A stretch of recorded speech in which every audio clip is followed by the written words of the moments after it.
My name is Nicole Brown. I'm here with a word from God.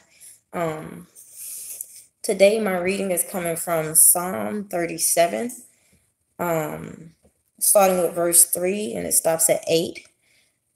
This part right here, I feel like it's something that God wants us to begin to start getting together before this month ends. And the next verse that I'm going to be reading to y'all will be coming from Psalms 2, and it's Psalms 40, number 1 to number 3, verse 1 to verse 3, I'm sorry. And I feel like that is meant for when we get into this new month, which is June. It's like he's trying to prepare you to start getting your feelings and your mindset together now before this month ends. And then when you walk into June, you're going to be walking into this new thing, but you have to keep that mindset that he's telling you to have. In Psalms 37, I'm going to go ahead and read it. Verse 3, starting with verse 3, it says, "Trust in the Lord and do good. Then you will live safely in the land and prosper. Take delight in the Lord, and he will give you the desires of your heart." He says, commit everything you do to the Lord. Trust him, and he will help you. He will make your innocence radiant like the dawn, and the justice of your case will shine like the noonday sun. Be still in the presence of the Lord and wait patiently for him to act. Don't worry about evil people who prosper or fret about wicked schemes. Stop being angry. Turn from your rage. Do not lose your temper. Okay, I'm going to stop there in Psalms 37, 3 through 8. I feel like the enemy has been coming in and causing God's people to be in an uproar. The certain situations that we are facing right now, we're under so much pressure. We don't know how to handle it. We don't know how to deal with it. Some of us have gotten to a point to where we're snapping on our kids, we're snapping on our spouses, we're snapping on, people who are close to us in our circles, because the pressure is so high. And it's not like we don't love them. It's just that we can't deal with what we are facing right now while waiting to get to what God has for us. But we have to understand that we have to line up with what God is asking of his people to do today, so that we will be able to prosper in what it is that he has called us to, or whatever it is that he has promised to you. We have to get to a point in our lives to where we trust God no matter what, and learn to actually commit our ways to everything that he asks us to do. Because the only way to prosper in this world is to stay committed to him. By committing our ways, our thoughts, our actions, everything within us should be committed to him.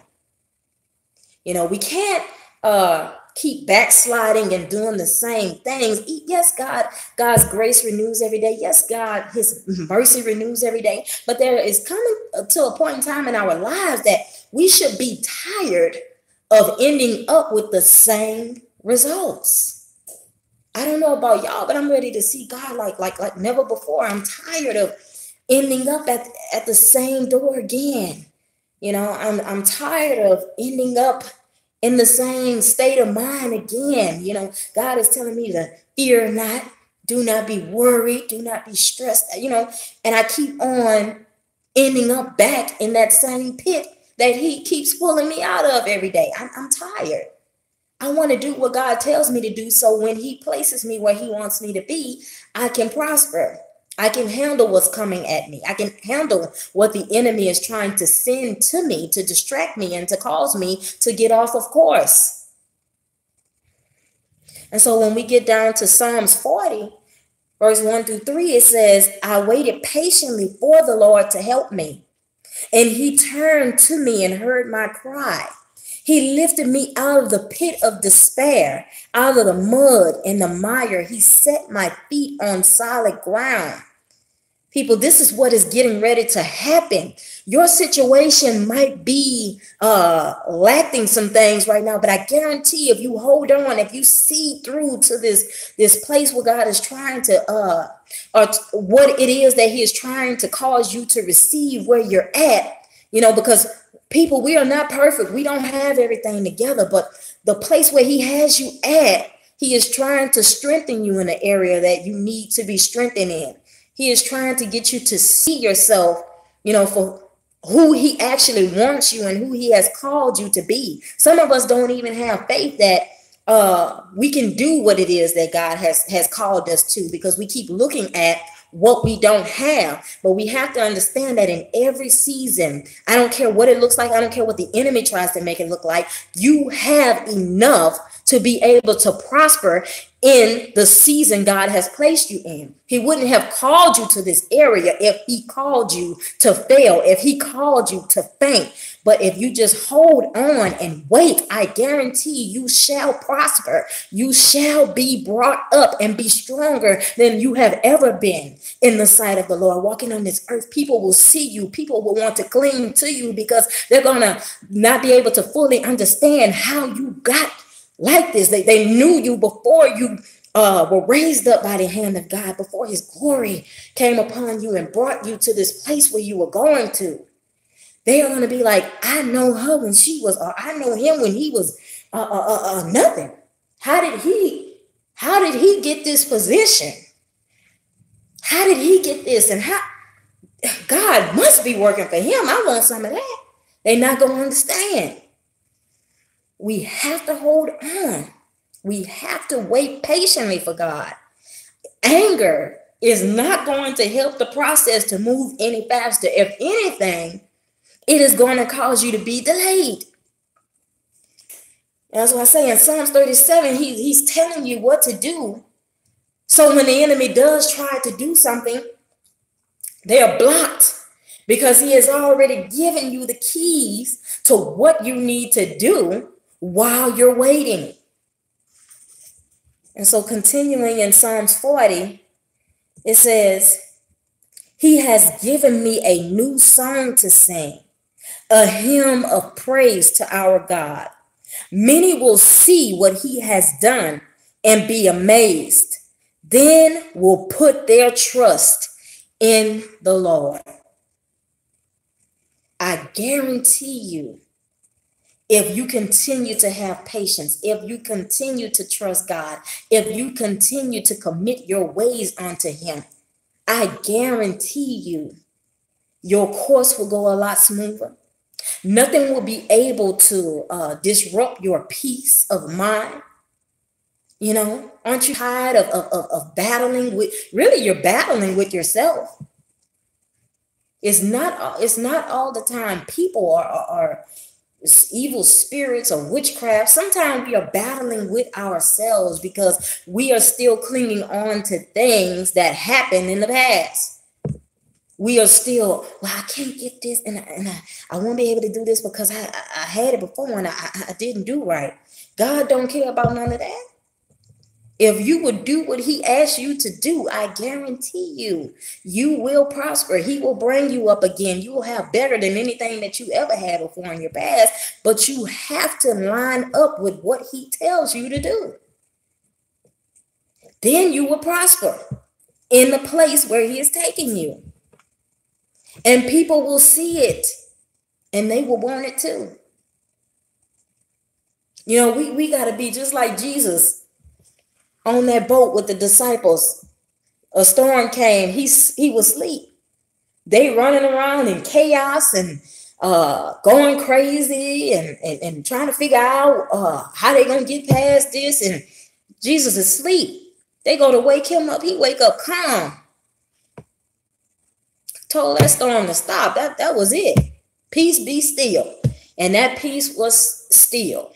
We have to get to a point where we begin to start speaking to the problems going on in our life today, because we are supposed to have authority over these things.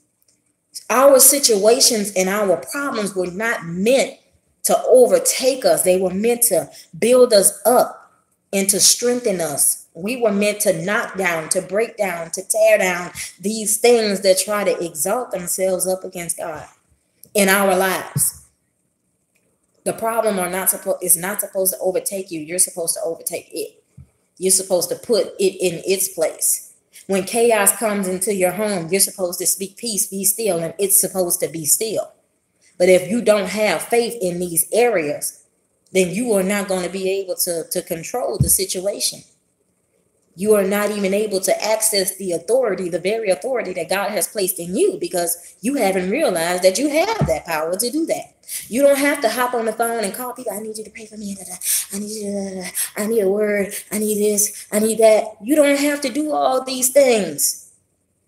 If you keep an open relationship with God like he wants you to, when you talk to him, he'll hear you. You just have to realize that. And I'm not trying to cut anybody down. I'm not trying to say don't call them and don't receive prayer from people and prophetic words from people. But what I'm trying to do to you is encourage you to begin to have an open relationship with God yourself, so that you can hear from him yourself. It's okay to receive things from other people, but I guarantee you will feel 100% better, quicker for yourself if you talk to God, relationship with him. Before these matters try to overtake you, he will keep you lined up with what he needs you to understand through his word, to strengthen you and to help you to be able to face whatever comes your way. God has a word for it. God has a word for you that he doesn't have to deliver to you through other people. He wants to tell you himself. But you have to have a relationship with him to receive it. So this verse keeps coming to my mind, and it's Marvin Sapp. And I know some of y'all are in this place right now. That part when he says, they keep telling you to be strong, but you say, when will I win? That's what I want to know. But just know he has his hands on you. He has his hands on you. He says he'll see you through. You better believe.